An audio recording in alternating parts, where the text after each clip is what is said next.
Hard to argue against the real estate dream being sell enough houses so I can buy enough houses to build my net worth big enough so I can do whatever the bleep I want. That's exactly why I have Emily Terrell on the podcast today. Emily, thank you for joining us. You're welcome. You're welcome. I'm super excited to be here today. I love it. And you came all the way in from San Antonio this morning? I did. So for the people that don't know you, we want to talk about, so just for context, everybody, Emily is a power broker, started in 2016 though, so a short time in the business, but has done a lot. She is the self-proclaimed laziest agent on the planet. A little bit. And yet I would argue someone that could build her business to 75 to 100 transactions a year, buy as many investment properties as you have, do all the things you do, and then be able to slow down, do it at a high level, and coach for us. I think you're full of you-know-what when you say lazy. So who is Emily? Talk to us. Give us a little background. How'd you get here? Why'd you get into real estate? And then let's jump into all the cool stuff that you're doing. Sure. So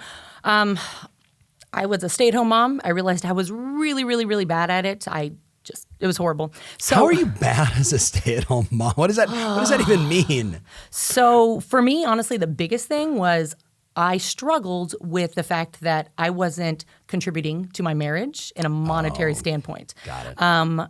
And then honestly, I love my children, but I'm a much, much better mom when I am not the only person taking care of them, watching them. Yeah. And so for me, that idea of it takes a tribe to help raise your children is a big thing for me. Got it. So I found that as I'm working and I fulfill myself on my business and professional side, I actually become a much better mom. Yeah. So I was a stay-at-home mom. I really found out that, again, it wasn't a good fit for me and everybody knew. I kind of got angry all the time. So I was like, I liked selling our house when I lived here in the Dallas area.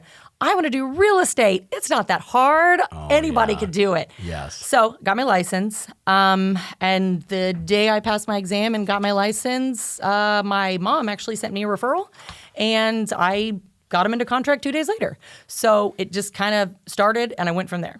But did you actually say this is easy? There had to be some hard moments. Oh, lots of hard moments. Okay. Lots of crying, lots of venting, lots of stress. Yeah. I had a typical first year, sold my very first year, 2016, I sold 36 homes between January and October. And when October hit, I did the typical stayed in the transactions too much and didn't market when I should have been. Yeah. So I had the typical downward spiral. And that was almost a depressing 3 months for me because I didn't have a transaction. Yeah. So from there, I had to kind of start getting things a little bit more together. So I got a coach and actually joined the Tom Ferry program. Was that in 17? Yeah.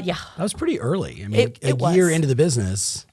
So this is what I learned. Coming off, you had to have won Rookie of the Year. I'm not debating that people shouldn't get a coach. I'm just saying, someone that sells 36 homes their first year, typically there's some ego there. There's some rewards and recognition, I got this. So during that year, I switched brokerages because I was actually the first person in my brokerage to even cap. And the broker I had at the time, it was a newer brokerage. Yeah. He was like, oh, we're going to change the splits now.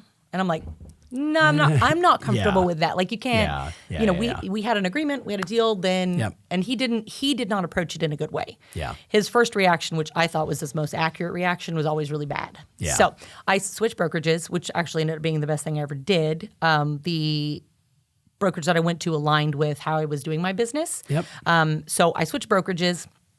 And so there was no awards, there was no Rookie of the Year, there wasn't any of that. Now, as I've been with my brokerage, I've hit awards that has gotten me a bunch of stuff and got me where I am today. Sure. But there wasn't any of that. So, and honestly, when I saw 36 deals in my mind, I was like, I'm not doing that great. Yeah.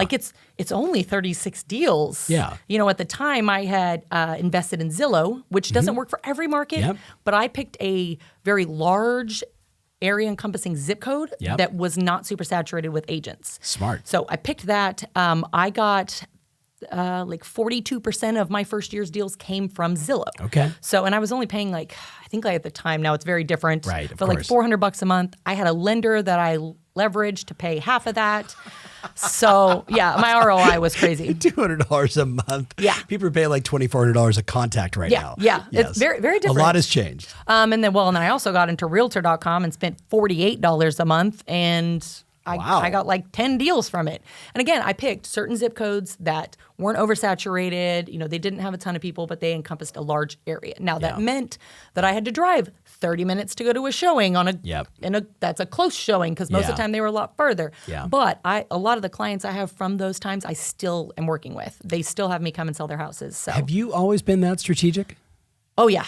Because that's like most people are like, no, I want the closest proximity to the area that I'm comfortable with, the area that I know well. Sure. So there's no argument against that. Like it makes a ton of sense if you can control your local marketplace. But you were like, I'm going to go farther away where there's less penetration, less agents, but opportunity. Yep. And it's very specific. So my coach always, which I love my coach. I've had him actually. He's been my only coach. Which with Mark. Yes, Mark Gabler, love him to death. Yes.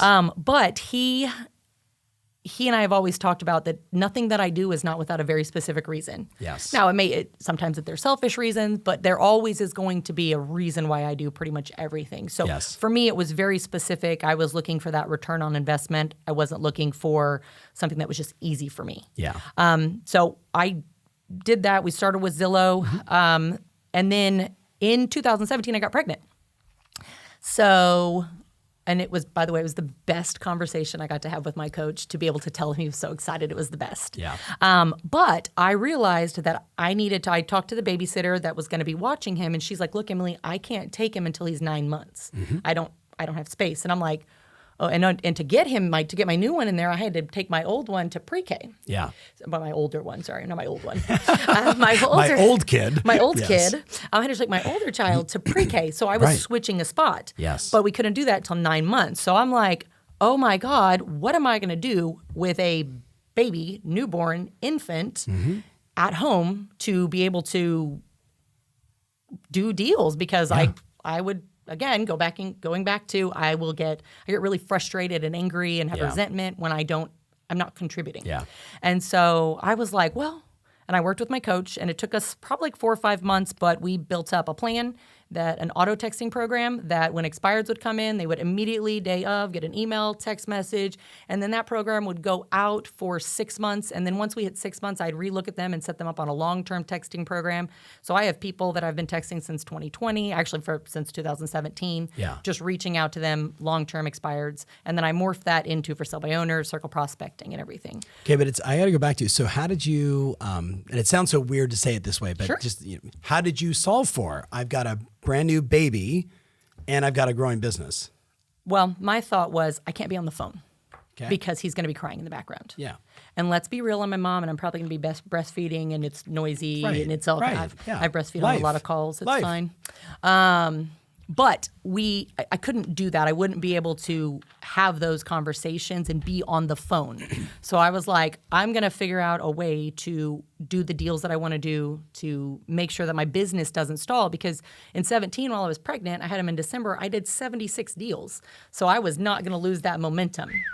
I did do less than 18, but yeah, I would expect. Yeah, I did 56. Okay, but did you eventually say I need to leverage? I need a showing agent. I did. Need an assistant. I did. I didn't do an assistant. I'm too controlling, which I understand is a fault. And now that I actually coach, I understand and I see where leveraging specifically an assistant actually helps.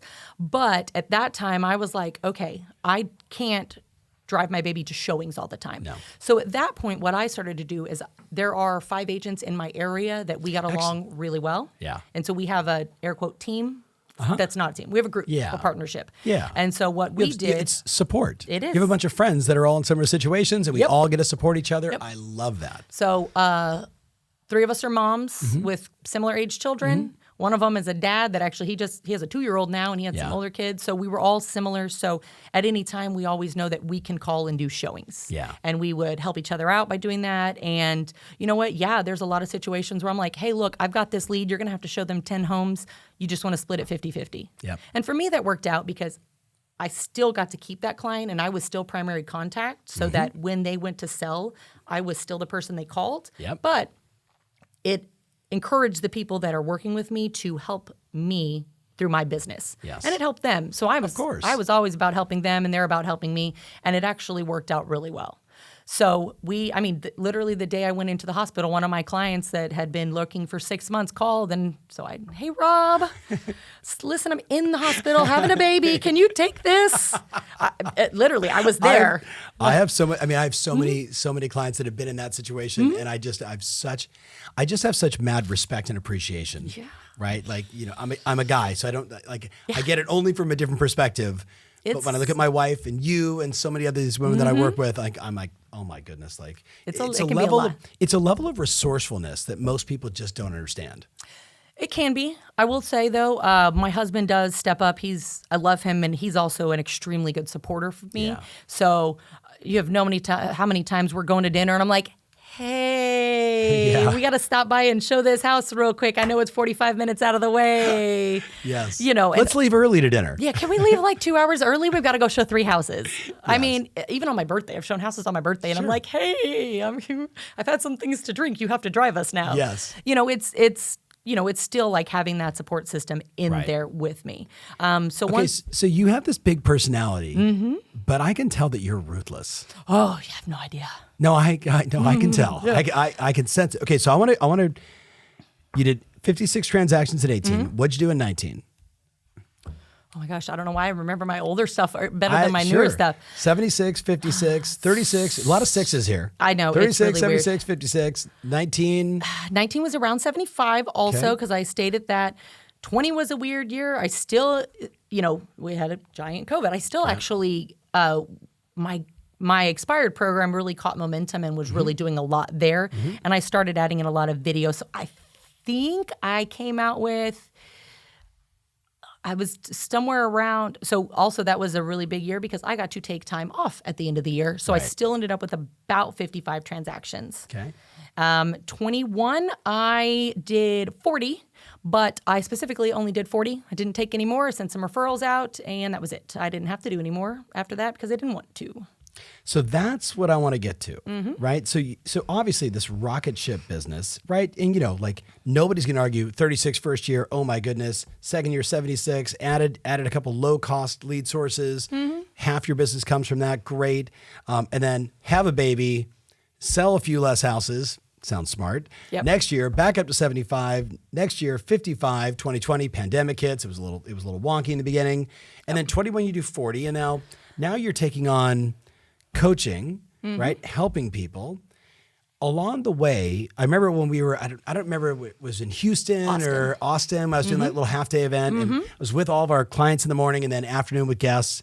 And I'm going through, and I'm like, okay, this is the way I look at the world when it comes to creating video. And you were the only person in the room that was like, I do that. Here's my formula. So let's switch gears and let's talk about video first marketing. Sure. Because that's where I see you killing it today.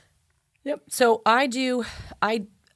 going back to me being a little bit lazy, I like to, if I can do one thing instead of having to spend, literally as I'm sitting here waiting for this call, I did a reel and created it, put it up, and then I'm going to get out of here and spend 5 more minutes and get it up to all my platforms. Right.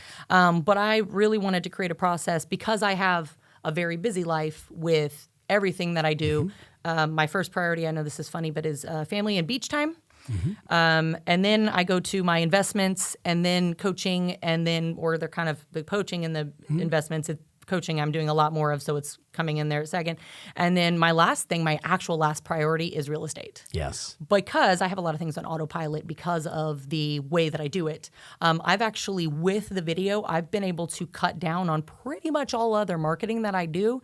So I've slimmed my expenses to almost nothing. Yes. Because I have been able to just create a platform in which I get out there, I get in front of people, and I have people when I go to events or when I go places, they come up to me because they recognize me from my workout videos, because I literally will do a workout video and then post some information about real estate on top of it, and they just see me going to the gym every day. And so I get a lot of people that reach out to me. In fact, the last Tom Ferry conference I went to in Nashville, a guy that I've never met, and it happens, he's like, you're so motivating to me, and like gave me a giant bear hug, and I'm like, I love this. Yes. And it happens, it's great, but it's just so validating to get that when you're in a completely other state. Doing this. Right. So let's talk about the process, right? I actually wrote down tech tools to be an effective video first marketer. Sure. So I remember talking about the process, but you put it on steroids. So walk people through.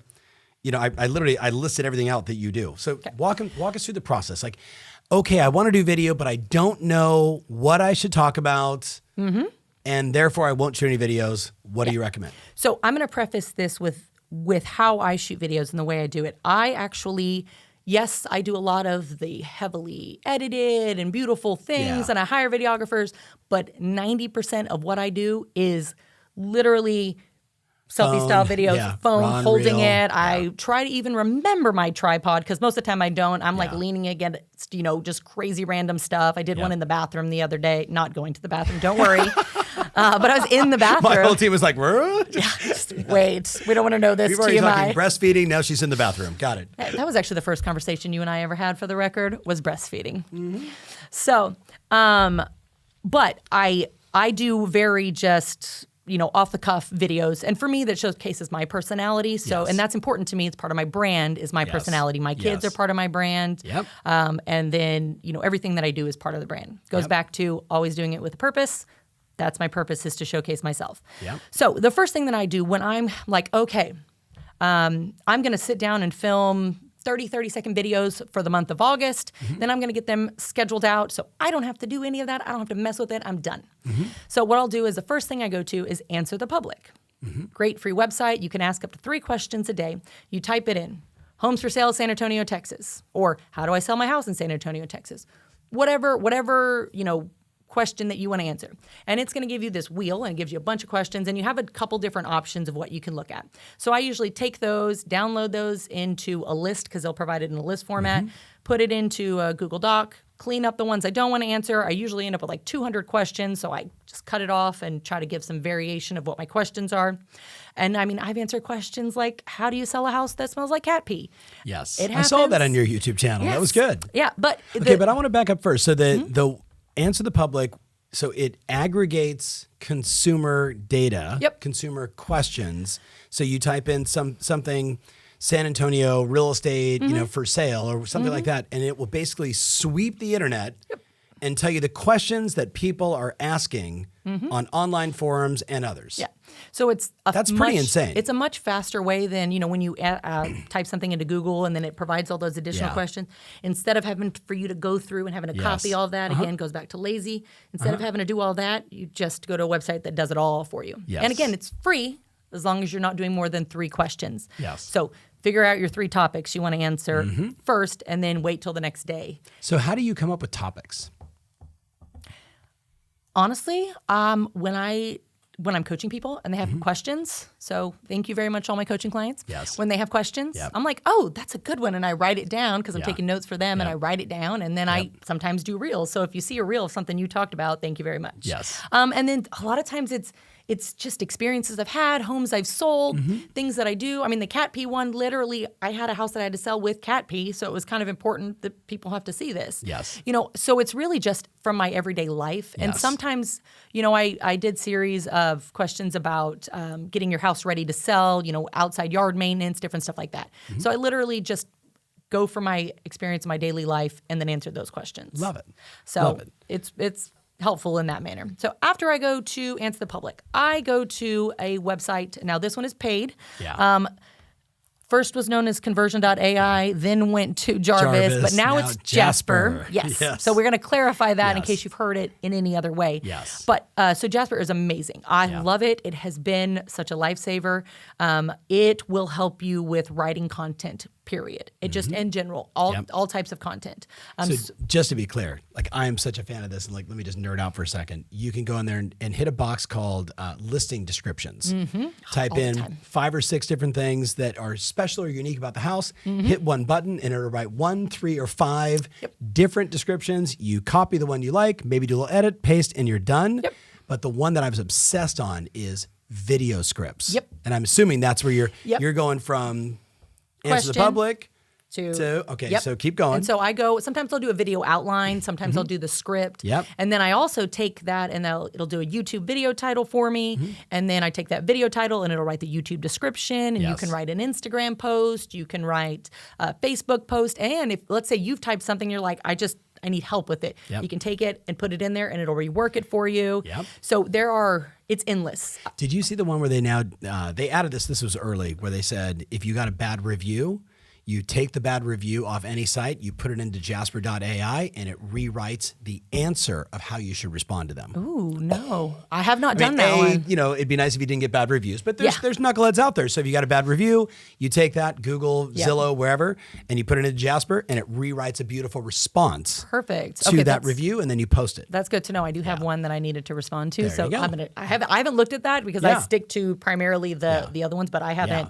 I even when I sold my Ford F-150, I was like, I don't know how to describe a Ford F-150. Right, Jasper. Ford F-150. These are the this many miles, these are the features of the truck. And bang. literally it came up with it and I was like, that sounds great. Somebody from Ford called you and said, could you write for us? I know, could you do that? Be like, yeah, if you pay me, I will do it all day. So answer the public to know what's on the minds of consumers. Yep. Jasper to write it beautifully because you're lazy. I don't think you should say you're lazy. I think you should say you're ridiculously effective. Well, Just my coach saying. argues with me on that all the time. I like the word lazy a little bit. You go with it. Yeah, I take naps a lot, so. So once you have the script, what do you do? So it depends. It depends on what I'm going to do with it. So sometimes I'll take the script and I'll go into vocal video. Vocal video is great for me because it creates a little bit longer form video, and you can do them up to 5 minutes. It creates longer form video, but it'll ask you questions. You create your own questions, so you can take your video outline and put it in there as form of questions. And then you'll go through and it records you, and you can do it from your phone or a computer, and it just records you answering those questions, and then it stitches it together for you, adds captions, you add logos. It's a super easy way to get a professional looking video edited stuff. I do market updates on there because they're super easy to do that day. I have the questions I answer every single time. I'll do video home tours with it because I do it. Well, I'm just like, hey, this is Emily Terrell. Let's check out this address, 123 Banana Street. And I can turn it around. Like it'll go to the next. Do you guys question. all notice she immediately went like this? Like she just went right into shooting the video. I do that. But then I turn it around. I'll film the video of the different house, which that one I had to get a gimbal because I was like crazy shot like that. But I'll film that, then it stitches it together all nice and pretty, put some music on it, I film the outro, and I'm done. Yeah. Like that is the entire thing. And yes, I can go get really pretty, completely done videos. But again, my entire, not goal, but the way I shoot videos is really raw. And it's more of just my strategy for shooting videos. Love it. So I'll take that, I'll put it in there. Or depending on the question, sometimes I'll just do a 30-second response or 30 seconds or less. And the reason it's strategic to do 30 seconds, which you have to practice on. Yes. Because 30 seconds is not a long time. Yep. So you have to practice on it. My first 20 videos were 32 seconds, and it makes a difference because I'll take that video and I'll start it usually on an Instagram reel. Then once I put it up, and I do use Canva to create a thumbnail on my Instagram Reels, and I keep literally the exact same thumbnail every single time, just change the words and my picture. Take that down, I'll scrub the watermark off of it, and then I'll put it in TikTok, and I'll put it in I have a secondary Instagram account that I use for more mom stuff. Yep. I'll put it on Facebook Reels, YouTube Shorts, LinkedIn, Google My Business, as well, and I'll put them in all those places. Now, when I do it, I always do new audio for every single clip. Talk about that. So This is really awesome. This is great content here. Well, so if I'm talking in the clip, then obviously I can't do new stuff. But if I use the same questions and outlines and everything to do just text on there with music, I use trending audio. And the reason, at least I found that I do new audio is because if I take it and I download it from Instagram and I put it in TikTok, it puts it in its Emily Terrell original audio. Yeah. But I don't want that. No. Because Emily Terrell original audio is not it's not trending. So I go and tag the original audio so that I get that tag in there, and then my videos are going to be a little bit better because of that. So even if you take the music, as I'll do sometimes, then you just turn the volume all the way down to nothing, but you're still playing to the algorithm of TikTok, right? Yep. Brilliant. Yeah. So I do that, and I have all that audio on there, and I try to tag it. Sometimes going over to Facebook, it doesn't work as much, but Facebook, what I found is that sometimes I add in like just random videos of filters and, just different stuff like that, trying to be real estate related, but with filters. Yeah. And for some reason, those just go, Yeah. they go crazy. Yeah. Like you'll get 120,000 views and I'm like, I'm doing a thing about yellow teeth, but sure. About a house with cat pee smells. It's got cat pee. Yes. Can you see the cat pee? Yes. So answer the public to know what's on the minds of customers so you don't have to think too much. Jasper to write it so you don't have to take the time to write it all out. Then you decide, hey, is this kind of video or that kind of video? If it's going to be a little more complex video, you go to vocal video because it'll stitch it all together, add the music, add the text, clean it all up. Or you just go straight to camera, cell phone, upload it to Insta, TikTok, Twitter, everywhere, right? All that. So which one do you find to be the most effective right now? Whether it's Facebook Reels, Google My Business, TikTok, YouTube Shorts, Reels. Which one gets you business? All of them in different forms. So I also always try to do 3 to 5 stories a day. So, for example, this morning I'm on the plane and I took a picture of myself with my feet and I'm like, real estate travel, or I said, I said, have booty bands, will travel. Yes. Because I do a lot of workout stuff. I post workout stuff constantly. Yeah. I posted that this morning and then I'll post something a little late, and I'll post all these. So stories actually do really well for me because I also, I forgot. I take my reels and I post them onto my stories too. Yes. I push them there. Yes. Which is super easy.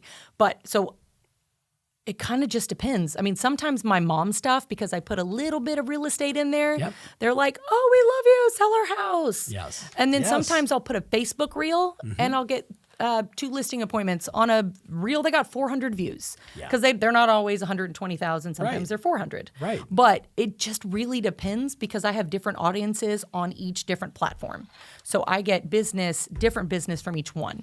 Strategically, do you think it's important that the agent listening to this, like I think of like Kirsten Jordan, who also like maybe you listen to her podcast, like she's got this, she's like, hey, I'm like a super mom and I sell a ton of houses and I'm building this thing and I got a TV show. Like I am like all about optimizing every part of my life. And then she wants to empower other women like you, right? As you're doing for others, like you can do it all, right? Like forget all the old limitations, like let's go. Yep.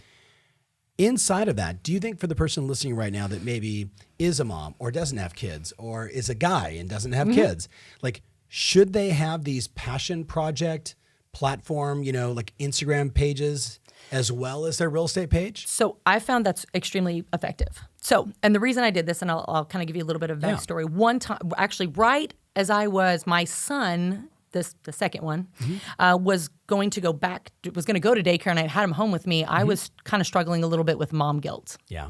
And it was actually at Summit and that was in August and he was going back to daycare like literally 2 weeks later. So I was like freaking out. And I got up and I actually got to ask the last question and it was, how do I get over I know what to do, but how do I get over the mom guilt? And your advice to me, which has actually shaped the way I have built everything going forward, was just take your damn kids, include them. Don't leave them out. I don't think I said damn kids. Did I? Maybe. No. In my mind, it's damn kids. It probably isn't, but you probably said include your children. Right. And then, you gave a great story about how you included your children with the vision board. But for me, that was taking them with me on the road and having them, be a part of the experience when they were like 4 and 6. Yes. Right? So that was really powerful for me because it's not that it gave me permission, but it also gave me a different perspective of just take your kids. And so for me, that's actually been a huge passion of helping other, especially my coaching clients, if they have kids, if they don't have kids, whatever they're passionate about, just include it. Include it in your business. Include, for me, working out. I just got super into working out a lot. And so that is, I would say 70% of my videos and stories are videos of me working out in the gym, doing a different 7-second clip of me doing something, and then it'll have real estate text on it. Or, it's just a selfie of me in the gym as my story, and getting that recognition of including that as part of my life, but then also including my children. I do a lot of videos and stuff to incorporate my children into my business. And for me, at the end of the day, if somebody doesn't want to work with me because they don't like my children, I'm so sorry.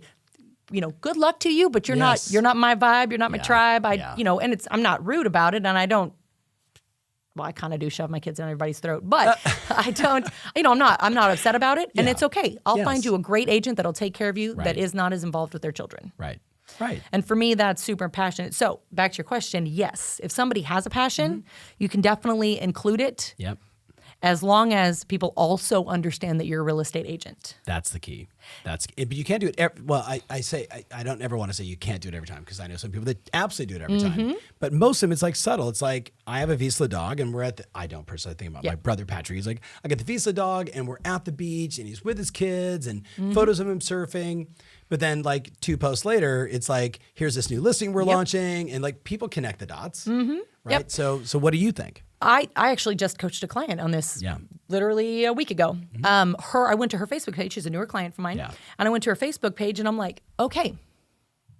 Actually, I have 2 clients, and I'm like, I can't tell you're a real estate agent. Yeah. For like 10 posts. That's bad. And so I went to them, and for both of them, I gave them the same advice. I'm like, hey, this is some of our early calls, but I want to check your Facebook page before I come on the call next week, and I want to be able to tell you're a real estate agent. Yes. I want to be able to do that. Now, that's great. Like, one of them, he is super into basketball. Yeah. And that's great. Yes. Incorporate that. Right. Shooting hoops and selling houses. Right. I don't care. Yeah. But incorporate that into the fact that you're selling real estate. It doesn't all have to be real estate content constantly, but it's incorporate nothing but that. listings or sales. Nobody wants to see it, but they do want to hear about it. Yes. So same thing with like coaching. I've started incorporating a lot more coaching information and stuff like that, and people really know that I'm a real estate coach. I get questions about it all the time because I incorporate it kind of on a cadence of every other time. Yep. And it's not all the time, but it's enough where people really know. Yes. So same thing. She's a mom, she's a wife, she works out, she's got great my kids. Poor husband, he does not get mentioned a lot. Oh. I love him. He knows I love him, but he's like, ugh, I don't want to be on Facebook. Yeah. Okay. My wife's like, just keep doing photos of Nana. Right? Like my mother-in-law. Yes. Like, just put Nana on there. She loves it. Okay, so let's switch gears. So we talked about, this whole video strategy, and I love like just each of those tech tools because I'm a fan of all of them. Where else does your business come from, and how do you generate it? So I have a couple different things. When it comes to strictly to real estate, because I do investing as well. Yep. That's my last one. Oh yeah. So when it comes to real estate, I have over time, I've built a relationship with investors. Now here's the thing. When I say I've built a relationship with investors, some of my investors, they're like, oh, Emily, here's the address. Sell the house. And I'm like, oh, okay, here's their offer. He's like, do you like it? Okay, great. Yeah. It's fine. Just send it to me to sign. Yeah. I'm like, here are the repairs. Do they look reasonable? Yeah, you could probably counter on that one. Perfect. Do it. Yeah. Or counter on that an amount. I already know, I know what they're going to ask for and stuff. So I don't really have to ask them. But you earned this. Because someone listening is like, whoa, I have an investor and they're like meticulous and all over. Okay, They started being that meticulous, but I learned what they liked, what they didn't like. Right. And we built to that. Right. Now, I will tell you this. I don't sit there and I don't write offers for them constantly trying to lowball the MLS and blah, blah, blah. And I don't search for them for the list for deals to buy. I don't do any of that. They come to me when it's done.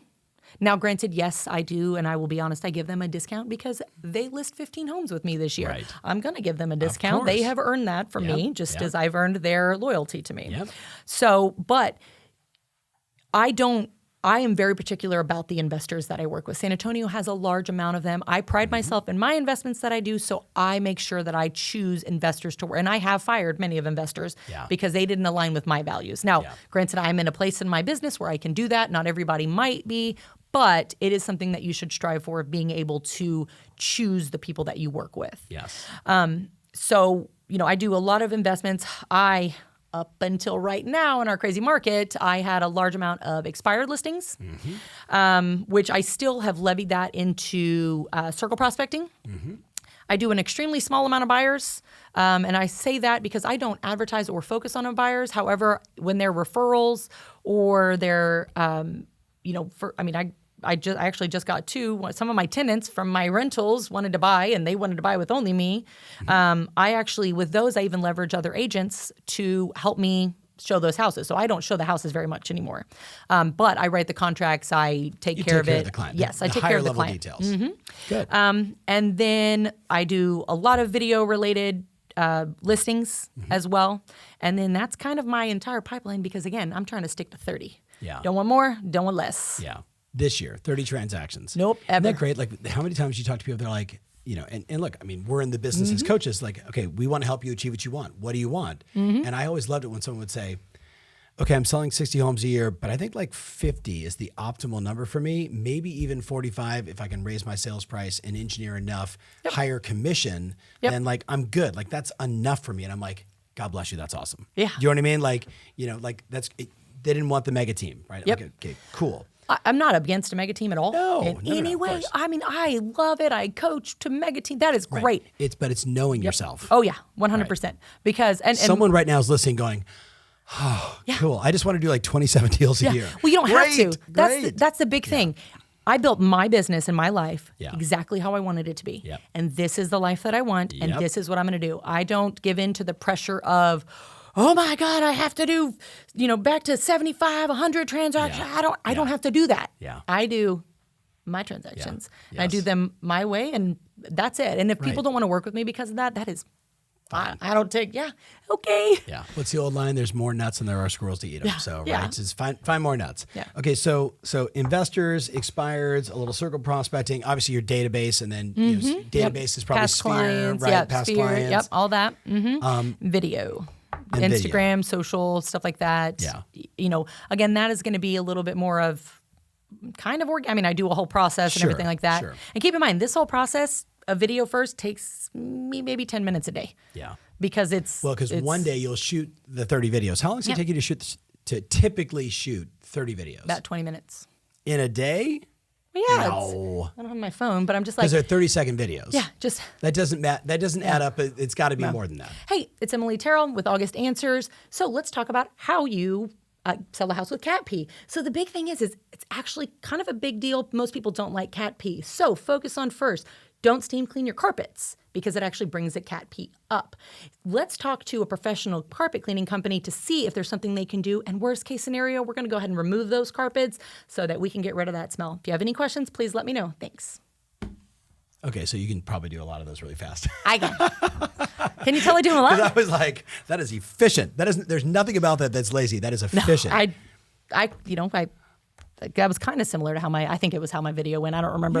Yeah. But it's random and that's it. I answered it and then I'm like, okay, done. And then I go to the next one and I change shirts periodically so I don't look like I have the same thing every exactly time. the same shirt over and over again. Okay, so let's go back to, we started this show by saying the dream is to sell enough so you can buy enough real estate, so you can build a big enough net worth, so you can do whatever the beep you want. Yep. So when did you start investing in real estate? So my first investment property was in 2018. It was actually a shit show. That's like, I can't bleep that out. It was horrific. Yeah. I bought what should have been the greatest investment property in the world. I bought 3 acres and a house for $27,000. What? I needed What? about, yeah. We put about 20 grand into it. There's a reason why it was $27,000. Nope, that wasn't the reason. Okay. Not why it was a shit show. Okay. Well, there was technically a reason. So it is a manufactured home. It's San Antonio. We have them. Yeah. I'm not afraid of them. It's fine. Yeah. They're actually, in my opinion, easier to fix. But technically, I didn't own the home because the guy's wife had died and the mortgage was in her name. And I tried for 3 months to get it into his name so I could buy the whole thing. They didn't. I said, that's fine. Come get the trailer. They never came and got the trailer. Okay. So I waited and they were like, and I talked to somebody and they're like, look, we're not going to come and get it. And I was like, okay. And there's a bunch of back taxes. And I went to the county. I'm like, can you come and get it? And the attorney for the county was like, I'm not coming to get it. You're fine. And I was like, well then. So I fixed it up. Actually owner financed it with the 3 acres for the first people. They paid the down payment, half of one payment. And then they called me and said, hey, we actually have to file for bankruptcy because we don't have any money. We don't want to screw you over.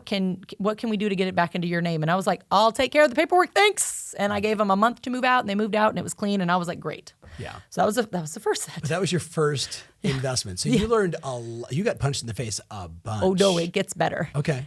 So then I get some tenants in there, right? Yeah. They seemed great. They paid for like 4 months. Everything was fine. They took care of stuff. They looked at stuff. And then they were like, hey, my dad died. Can we be a few days late on the rent? And I'm like, you know what? I'm compassionate. That's fine. Yeah. 9 months later, I'm still waiting on that rent. That was my first rental too. Same thing. Yeah. And you could do nothing about it. I was in California. You could do nothing about it. You're like, hey, is there any? No. Oh. And it was mid-COVID. So I really couldn't do anything. I'm like, oh my God. So luckily, again, didn't pay a lot for it, so it wasn't killing me to have this. Right. So when I finally get in there, they had destroyed it. Of course. Stole all the lights, done all this stuff, and I'm like. Yeah. So 3 weeks later, and about $10,000 more, I got it fixed back up. Got my third sets of tenants in there. Mm-hmm. Keep in mind, this is all like in a year, right? Yeah. Got my third set of tenants in there. Great for the first couple of months. And I did background checks, had a PI, everything. Mm-hmm.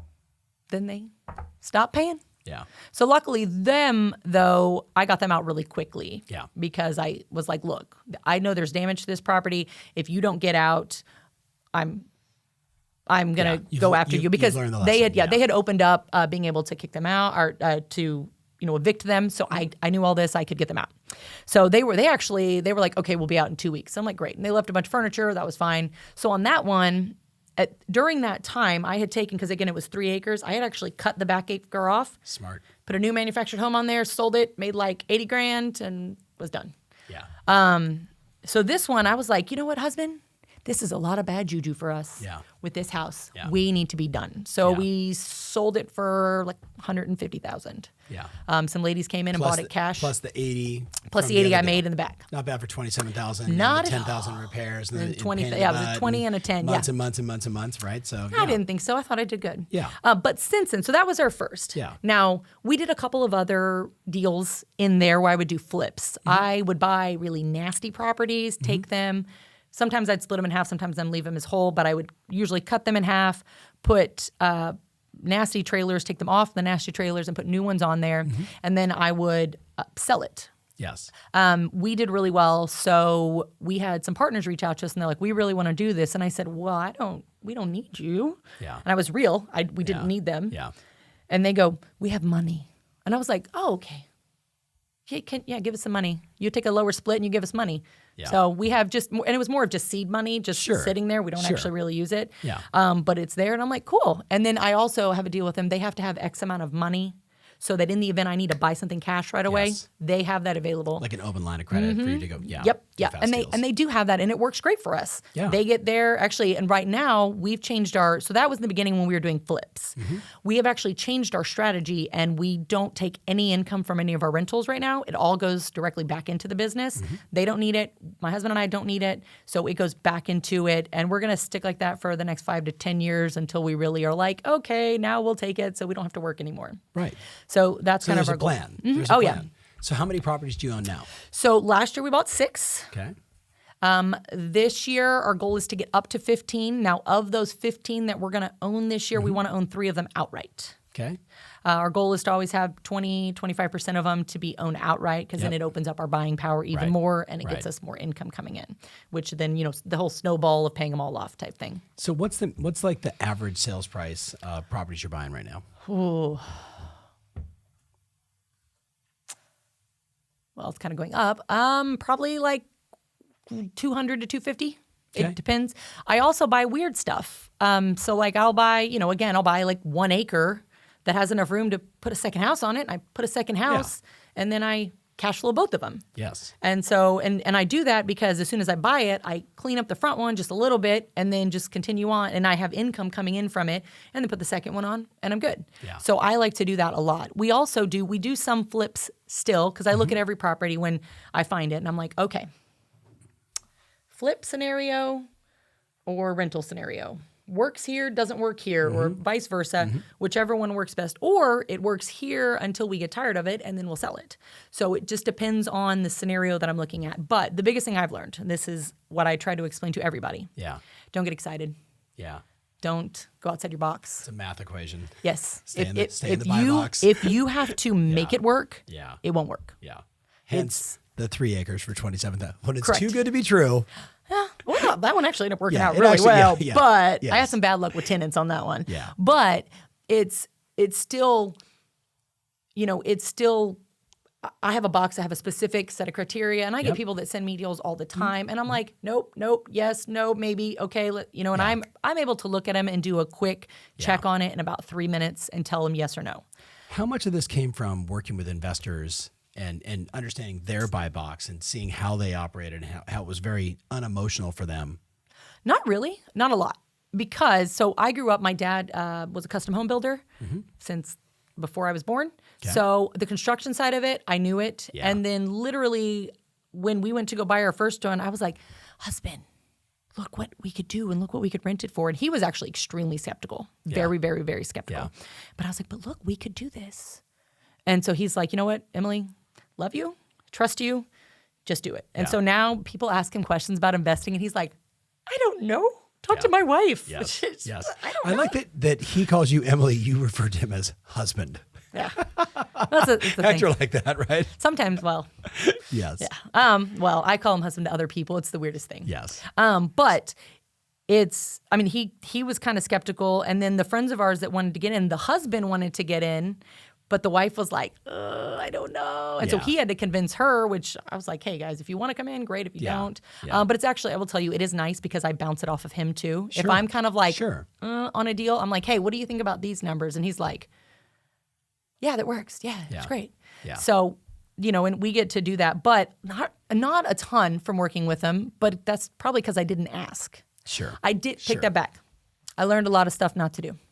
I was just going to say, exactly. Like it's success leaves clues, right? It's cliche, but when you're working with an investor and they're like, okay, buy this, don't buy this, buy that. You're like, well, why aren't we buying that? Yeah. Why are we buying this? Is it just cap rate? Is it rent? Is it, is it path of progress? Like what's your strategy, right? And you learn all that. I would also look at their listings and I'm like, I would never have a listing like that. I would never have a rental like that. Yeah. That is horrific. I would rather spend an extra $1,000 and get this a better quality. Because I always look at every single one of my rentals or flips and I'm like, if I'm not willing to live in it, I'm not going to have it as a rental. It needs to be better. Yeah. Because I almost had to move into one time because my house flooded. So during back in November. Right. It's a lot. Snowmageddon. No, not during that. My water heater broke and flooded my whole house. Oh, bummer. Yeah. I got to redecorate again. Okay, so let's, as we synthesize all this, my brain's going 16 different directions at once. So you're killing on the real estate business. You're now investing. You're coaching. Your video strategy is bananas. You said circle dialing. We didn't cover it. Oh, yeah. But that sounds like it takes time. Circle prospecting. Not dialing. Yeah. There's a difference. Tell me. So a lot of times what I'll do is when I have a listing coming up, it's a really good strategy, in my opinion, right now, because as most people know, or they don't know, when one person sells in a neighborhood, usually 2 to 3 are going to sell on that street and that neighborhood right there. Yep. It happens. So I want to be in front of that. Yes. So instead of me, and it works amazing for people. I'm not a big farmer. I'm not a big geo farmer. My personality doesn't work that way of the super long wait. I'm more of a quick film, quick video, something like that. So what I do is I will get their information. Now, for me, I'm going to preface this with this lead source works for me. Yes. I use My Plus leads. Yes. They work well in my market. Does not work well in everybody's market. So anybody that wants to do it, find the program that works for you. There's a ton of them. Right. So I use My Plus leads. I get the neighborhood information, and then what I'll do is I'll send them a few very specific text messages, and a lot of them are set up in. For example, I have LionDesk, and again, keep in mind it doesn't matter on this part. The tools I'm using, it's the point that you're reaching out to. Chime, any of it, all the above. Yes. Yep. People a lot of times they get hung up on what I use, and it's not about what I use. It's the fact that I'm reaching out to them on a consistent basis. So, it's coming soon, which you have to be really quick on. And you can even use slide text, broadcast. All of that stuff can be used to do this same thing. But I'll reach out to them. I'll let them know, hey, I've got this listing coming up. And then I do actually send a postcard. Another coach, actually my coach sent it from him, and now that person has actually become a coach, came up with this awesome postcard that's a HomeBot postcard. Oh, yeah. I love it. Yes. I love the postcard because then people can go and I can see them register with HomeBot for me. What's the postcard say? If you don't really want to talk to me, here's a robot you can talk to get your home value. Yeah. And then it's got the QR code, and then you click it, and it takes you to HomeBot, and they register, and then of course I see all their information, but it's still there. So I'll send that out. I'll send a link to my home bot as well, because again, I want them to register, or sometimes Boomtown, I'll send them to different places depending on when it is. Video text messages are also really big for me. If you didn't guess, I send out, now that one's a 20-second video text message, so it gets even shorter. Yes. So you got to say a lot in 20 seconds. But then I'll go through and then I'll start hitting them up with my listing strategy, just long-term stuff. Yep. That one I don't, once we get past the listing and it's sold and we're done, I do a much, there's a lot more space in between the times I reach out to them, because I don't want to hit them with a text every 3 days when we're done, because they're going to be like, who is this person? Why am I here? And they're going to be screaming at me, which does happen. I mean, I get some cuss word text messages back all the time. It's fine. Just I don't get offended. They're not mad at you. They're just mad. Yeah, they're just mad. Yeah. So anyway, so I get that and I use them on a long-term basis to reach out to people. Good. So that they always are aware that I'm there, and then they can still associate the fact that I sold that house. And I always try to get my sign out there so they can put two and two together. Right. Sometimes it doesn't happen, though. There's not enough time. So what's the cost for you to hit 500 homes or 1,000 homes with this strategy? Lion Desk is like $500 a year, and I can hit as many homes as I want to. And My Plus Leads $88 a month, and I can pull as many lists as I want to. And then let's say I pick a neighborhood, I use, another program that's with our MLS to pull specific people in like larger areas. I can then take that information. So like pre-foreclosures, I can feed it back to My Plus Leads. And I think for like 5 cents a name, it's really low. They'll provide me with the contact information, then I can put that into. Cell phone, email, everything, bang. Yep, and I send them to video links that I put on YouTube, just answering questions about foreclosure. Don't do email, that's spamming. Just a reminder, don't do email, but texting. Yes. Yeah, I text, and again, it's all like, according to the thing. I pull out the do not disturbs, all that stuff. Because I don't, that's a whole thing for me, so I don't want it to get in trouble for doing it, and then, Right. So, but, I mean, really unlimited. I actually. Super low cost, but highly effective, and it's kind of set it and forget it, which I like. Oh, it's 100%. Actually, so greatest story with my expired program. I was driving home from the beach, and I got pulled over by a cop. And the guy walks up and he looks at my license. He goes, "You're Emily Terrell." Yeah. Yeah. You have and my he goes, license. And I was like, "Yes, sir." And he goes, "I'm getting your video messages." And I was like, "Oh." That's so great. I was like, "Oh, okay. Do you need to sell your house still?" No, I already sold it. Oh, okay. I'm so sorry.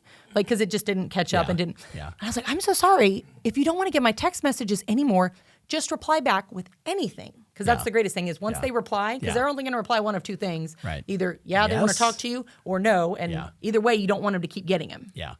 And I was like, just reply with anything. And it'll stop. It won't reach out to you anymore. And, you won't be bothered by it. And he was like, oh, okay. So I got a warning, which was great. I was so excited because I was doing like 80 and a 60. So I was speeding a lot.